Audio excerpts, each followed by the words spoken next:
السلام علیکم ورحمۃ اللہ وبرکاتہ۔ حشمت جلال الدین خان بتاتا ہے کہ میں اسلام آباد میں منی ایکسچینج کا کام کرتا ہوں۔ چند دن پہلے میں اپنے دفتر کے باہر کھڑا تھا کہ ایک بھکاری لوگوں سے بھیک مانگتا ہوا مجھ تک پہنچا۔ میں رقم کے حساب کتاب میں مصروف تھا۔ وہ خیرات کا سوال کرنے لگا۔ مجھے اس کی آواز پریشان کر رہی تھی۔ میں اس کو مسلسل نظر انداز کرتا رہا مگر وہ مسلسل سوال کرتا رہا، یہاں تک کہ میں نے اس سے دھکا دیا۔ وہ زمین پر گرا اور بیٹھ کر رونے لگا۔ مجھے اس پر ترس آ گیا۔ میں نے اسے اٹھایا اور اس کے کپڑے جھاڑے، اس کی خیرات والی پوٹلی اٹھا کر اسے اپنے دفتر میں لے گیا۔ اسے عزت کے ساتھ کرسی پر بٹھایا اور اپنے ملازم سے کہہ کر اس کو چائے پانی پلایا اور پھر 500 روپے اس کے ہاتھ پر رکھ دیے۔ جب وہ میرے دروازے سے نکلنے لگا تو میرے دل میں نہ جانے کیا خیال آیا۔ میں نے اس سے پوچھ لیا کہ تم کو اتنی زور سے دھکا نہیں لگا تھا، پھر تم بیٹھ کر رونے کیوں لگے؟ میری بات سن کر وہ بھکاری واپس پلٹا اور اسی کرسی پر براجمان ہو گیا جس پر پہلے اسے میں نے بٹھایا تھا، اور پھر اس نے واقعہ سنایا کہ میرا نام ابراہیم چانڈیو ہے۔ میں گھوٹکی شہر کے اندر پراپرٹی کا کام کرتا تھا۔ میرے کئی پلاٹ اور گھر تھے۔ اس کے علاوہ میں نے ذاتی مارکیٹ بنا رکھی تھی جس کے اندر ایک دکان میں نے اپنا دفتر بنایا ہوا تھا۔ جس طرح آج میں بھیک مانگتا ہوں اور بھیک مانگتے ہوئے آج پہلی بار آپ سے ملا ہوں، اسی طرح ایک بار میں اپنے دفتر میں بیٹھا ہوا تھا۔ میرے دفتر میں ایک نوجوان خوبصورت لڑکی بھیک مانگنے کے لیے داخل ہوئی۔ میرے دفتر میں 2-3 اور لوگ بھی بیٹھے ہوئے تھے جنہوں نے میری ہی مارکیٹ میں دکانیں کرائے پر لے رکھی تھیں۔ اتنے لوگوں کے سامنے جب لڑکی نے بھیک کے لیے ہاتھ پھیلایا تو میں نے بھیک دینے سے پہلے لڑکی کے نازک اعضاء کو چھوا۔ لڑکی نے سخت رد عمل دیا اور مزاحمت کی تو میں نے بھیک دینے سے انکار کر دیا۔ وہ لڑکی رونے لگی اور آنسو بہاتے ہوئے ایک بار پھر میرے سامنے اپنا ہاتھ پھیلا دیا۔ میں نے اپنی شیطانی ہوس کو تسکین دینے کے لیے اس کو چھوا اور خیرات دے دی۔ وہ لڑکی میرے دفتر سے نکلی اور پھر میری ہی مارکیٹ میں بنی ہوئی دوسری دکانوں سے خیرات مانگنے لگی۔ میرے پاس جو دکاندار بیٹھے ہوئے تھے وہ بھی اٹھ کر اپنی دکانوں پر چلے گئے۔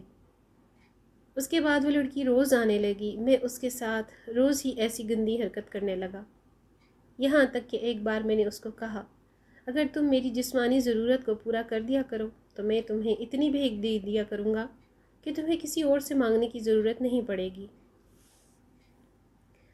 مگر لڑکی نے میری خواہش کو پورا کرنے سے انکار کر دیا، مگر بھیک کے عوض اب بھی میں اس کے جسم کو چھونے کا موقع ہاتھ سے نہیں جانے دیتا تھا، بلکہ میں نے باقی دکانداروں کو بھی لڑکی کے ساتھ ایسی غلیظ حرکات کرنے پر اکسایا۔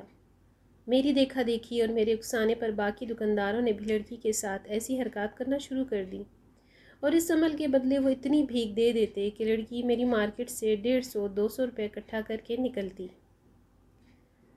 مگر اس کے عوض اسے جس اذیت کے جس جہنم سے گزرنا پڑتا، اس کی وجہ سے جب تک وہ میری مارکیٹ میں رہتی اس کے آنسو بہتے رہتے۔ مگر اس کے باوجود بھی وہ روزانہ میری مارکیٹ میں آتی اور بھیک مانگتی تھی۔ مجھ سمیت کئی دکاندار لڑکی کے جسم کو حاصل کرنا چاہتے تھے، اس لیے سب نے لڑکی کی کھوج لگانا شروع کر دی اور جیسے تیسے کر کے لڑکی کا گھر ڈھونڈ لیا، اور اب لڑکی کی کمزوری یا کوئی ایسی مجبوری ڈھونڈ رہے تھے جس کی وجہ سے اس کے جسم کو پا سکیں۔ ہم ابھی اس کی کمزوری ڈھونڈ ہی رہے تھے کہ ایک دن لڑکی مارکیٹ میں بھیک مانگنے آئی، اور اس دن وہ باہر سے ہی روتے ہوئے آ رہی تھی، مگر مجھے اس کے آنسوؤں سے کوئی غرض نہیں تھی، کیونکہ یہ آنسو تو وہ روز ہی ہمارے سامنے بہاتی تھی۔ میں نے اپنا مطلب پورا کرنے کے بعد روزمرہ کے معمول کے مطابق اس کو بھیک دے دی۔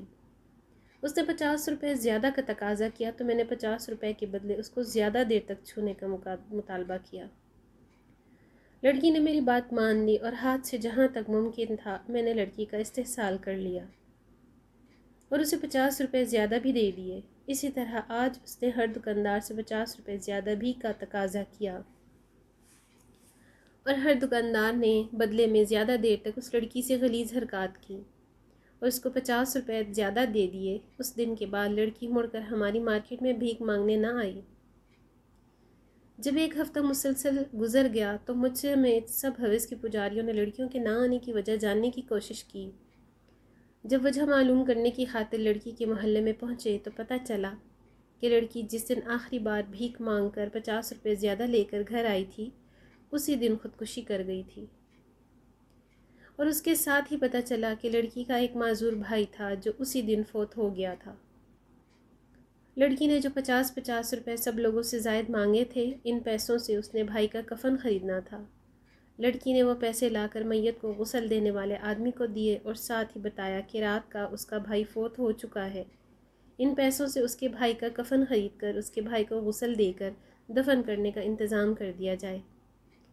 اس آدمی نے وہ پیسے لڑکی سے پکڑے، ایک آدمی کو کہہ کر لڑکی کے بھائی کی موت کا اعلان کروایا اور خود کفن خریدنے کی خاطر بازار چلا گیا۔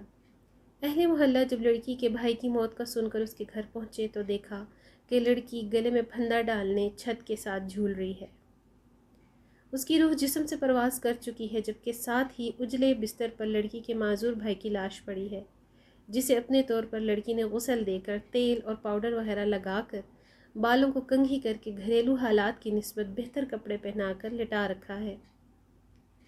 لڑکی کے بھائی کی لاش اکڑ چکی ہے، جس سے پتہ چلتا ہے کہ لڑکی کا بھائی بہت پہلے فوت ہو چکا ہے، اور لڑکی نے اپنے تئیں اسے غسل وغیرہ دے کر اس کے جسم کی صاف صفائی کر کے اسے لٹا دیا ہے، اور پھر بھیک مانگنے کے لیے باہر مارکیٹ میں گئی ہے۔ آج مارکیٹ میں داخل ہونے سے پہلے ہی لڑکی کی آنکھوں سے بہنے والے آنسو کی وجہ یقیناً اس کے گھر میں پڑی ہوئی اس کے معذور بھائی کی لاش تھی۔ یہی وجہ تھی کہ آج اس نے سب سے 50-50 روپے زیادہ مانگے تھے۔ اس کے عوض زیادہ دیر تک سے شیطانی درندوں کا حوث کا نشانہ بننا پڑا تھا۔ جب اس کے اندازے کے مطابق لڑکی نے اپنے اور اپنے بھائی کے کفن کے لیے پیسے جمع کر لیے تو وہ اپنے گھر واپس آ گئی۔ اس نے وہ سارے پیسے جا کر اس شخص کو دیے جو مردہ لوگوں کو غسل دیتا تھا، اور اسے بھائی کے کفن دفن کا انتظام کرنے کا کہا۔ اس کے بعد گھر آ کر وہ خود بھی پھندے سے جھول گئی، کیونکہ آج اس کے زندہ رہنے کا مقصد ختم ہو گیا تھا۔ وہ فقط اپنے اس معذوری بھائی کی وجہ سے ہی زندہ تھی، کیونکہ وہ جانتی تھی اس کی موت کے بعد اس مصروف دنیا میں کوئی انسان بھی اس کے بھائی کی خبرگیری نہیں کرے گا، اور اس کا بھائی بستر مرگ پر پڑا تڑپ کر بھوک اور پیاس سے مر جائے گا۔ لوگ اس کے بھائی کے لیے کفن دفن کا انتظام بھی تب کریں گے جب اس کی لاش سے تعفن اٹھنے لگے گا۔ اپنے بھائی کا پیٹ بھرنے کی خاطر جس طرح کی اذیت کا سامنا کر کے وہ لڑکی بھیک لیتی تھی، یقیناً اس نے کئی بار اپنے بھائی کو اپنے ہاتھوں سے مارنے کا سوچا بھی ہوگا، تاکہ وہ دونوں بہن بھائی ہی اس دنیا کے ظلم و ستم سے نجات پا جائیں۔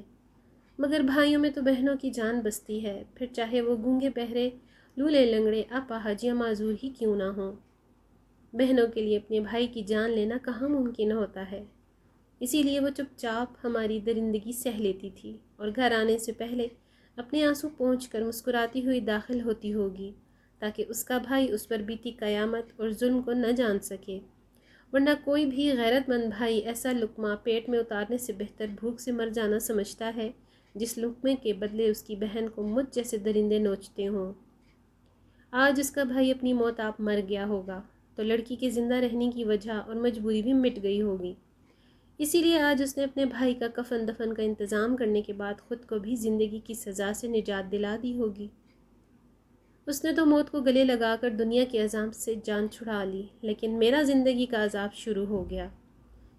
میں جوا کھیلنے لگا اور جوئے میں اپنی ساری دولت ہار گیا، یا وہ دولت جو مجھے میرے اللہ نے عطا کی تھی اور میں اللہ کی راہ میں اللہ کی مخلوق پر خرچ تک نہیں کرتا تھا، وہ دولت اپنے ہاتھوں سے میں نے ایک جواری کو دے دی۔ میرے بچے جو عیش و عشرت کی زندگی گزارنے کے عادی تھے، جب وہ فاقوں پر مجبور ہوئے تو انہوں نے مجھ سے قطع تعلق کر لیا، مجھے گھر سے نکال باہر کیا اور خود اپنی محنت مزدوری کرنے لگے۔ میں نے اپنی اولاد کی لاکھ منت سماجت کی کہ مجھے اپنے ساتھ رکھ لو، لیکن انہوں نے مجھے اضافی بوجھ قرار دیا۔ مجھے میرے ہی شہر میں کوئی شخص پہچاننے کے لیے تیار نہیں تھا۔ میں جس کے سامنے بھی بھیک کے لیے ہاتھ پھیلاتا تھا، وہ شخص میرے ماضی اور لڑکی پر بھی اس سے ظلم سے واقف ہوتا تھا، اس لیے مجھے کوئی آدمی خیرات تک دینے کے لیے تیار نہیں تھا۔ مجبوراً میں یہاں آ گیا۔ آج جب آپ کے سامنے میں نے ہاتھ پھیلایا اور آپ نے مجھے دھکا دیا تو مجھے میرا ماضی یاد آ گیا۔ میں سوچنے لگا کہ کبھی جب میرے سامنے کوئی ہاتھ پھیلاتا تھا تو اس کی مجبوری سے میں کس طرح فائدہ اٹھاتا تھا۔ مخلوق کے خدا پر کیے گئے ظلم کی وجہ سے آج میں خود خالق کی مخلوق کے سامنے ہاتھ پھیلانے پر مجبور ہوں۔ میری اللہ تعالیٰ سے دعا ہے کہ یہ نظام یہاں ہی رک جائے، کل کو کہیں میری جگہ پر آپ نہ کھڑے ہوں۔ حشمت جلال صاحب بتاتے ہیں کہ میں اس کی بات سن کر لرز گیا، اس سے اپنے رویے پر معافی مانگی اور ساتھ ہی اسے بتایا کہ اللہ تعالیٰ کی ذات غفور الرحیم ہے، اس کا رحم اور اس کی مغفرت اس کے غضب پر غالب ہے۔ میری دعا ہے کہ اللہ تعالیٰ تم کو معاف فرمائے، لیکن یاد رکھنا اگر میرے اختیار میں ہوتا تو میں تمہیں اس سے بھی بدتر حالات میں کر دیتا۔ تم نے جو ظلم کیا ہے میں اس پر تمہیں کبھی معاف نہیں کرتا۔ ساتھ ہی میں نے اس کی پوٹلی اٹھائی، اس کو عزت تک دروازے کے ساتھ چھوڑا اور یہ کہا کہ کوشش کرنا آئندہ تم میرے سامنے نہ آؤ۔ تمہارے حصے کا صدقہ خیرات بھی سیکورٹی گارڈ کو پکڑا دیا کروں گا، تم جب بھی آؤ گے وہ تمہیں دے دیا کرے گا، لیکن کوشش کرو ہر آدمی کو اپنی بات بتاؤ۔ طاقت دولت پر فخر کرتے ہوئے فرعون بنے یہ لوگ سمجھ سکیں کہ یہ دولت در حقیقت ان کی نہیں بلکہ اللہ تعالیٰ کی عطا ہے، اور یہی بہتر ہے کہ اس دولت کو مخلوق کے خدا پر لگایا جائے۔ ویڈیو اچھی لگے تو لائک اور شیئر ضرور کیجیے گا۔ مزید ایسی ویڈیوز کے لیے چینل کو سبسکرائب کر لیجیے۔ اگلی ویڈیو تک اللہ حافظ۔